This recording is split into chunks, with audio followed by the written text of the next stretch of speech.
எல்லாம் அந்நிய பாஷையெல்லாம் படிச்சீங்களா? எனக்கு ஒன்றும் தெரியாது. நீங்கள் ஹிந்தி பேசுதிய, எனக்கு தமிழே ஒழுங்கா தெரியல. சரி, ஹிந்தியில் ஒரு பாட்டு பாடுகளா தலைவரை? ஹிந்தியில் ஒரு பாட்டு பாடுகளா? ஆ, உங்களுக்கு எந்த ஊர்? பங்களாதேஷா? பங்களாதேஷா? வெஸ்ட் பெங்கால் வேற, பங்களாதேஷ் வேறையா? எல்லாம் வேற வேற இல்லையா? பார்த்தீங்களா, நீங்கள் இந்தியாவில் மொத்தம் சிட்டாச்சு, நாங்கள் தான் ஒரு இடம் சிட்டல. சரி, ஹிந்தி படிச்சீங்களா? தாய்மொழியா அது? தாய்மொழியா ஹிந்தி? ஹிந்தி படிச்சீங்களா? ஓ, பங்காளியா? பங்காளி பாஷை தெரியும் இல்லையா? பங்காளி தெரியும், ஹிந்தி தெரியும். அப்போ 2 மொழி படித்தாச்சு. அதுக்கு மேலே இங்கிலீஷ் தெரியும்.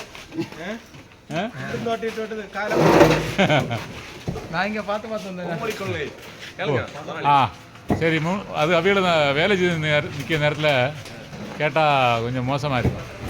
எப்படி உங்கள் ஊரில் மும்மொழி கொள்கை உண்டா? என்னோட பேரும் தெரியாது. உங்கள் ஊரில் 3 மொழி உண்டா, 2 மொழியா? என்னெல்லாம் மொழி உண்டு உங்கள் பள்ளிக்கூடத்தில்? எப்படி? நான் ஆளை காட்டலையே. அது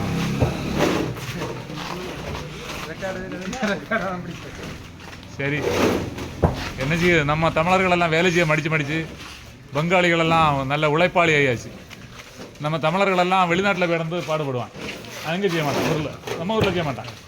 வெளிநாட்டில் பிறந்து எவ்வளோ வேணாலும் கஷ்டப்படுவான். அப்படி தானே பங்காளிகளே? நீங்கள் இப்போ அங்கே தான் பங்காளி, இப்போ நீங்கள் எங்களுக்கு பங்காளி. நமக்கு இல்லை பகையாளி. நமக்கு பங்காளி, நமக்கு இல்லை பகையாளி.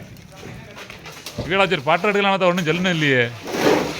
பங்காளிகளே, ஒரு பாட்டு பாடணும் என்ன? ஒரு பங்காளி பாட்டு பாடணும் என்ன? தலைவர் இங்கிலீஷில் சொல்லுங்க. இங்கிலீஷில் ஹிந்தியில் சொல்லுங்க.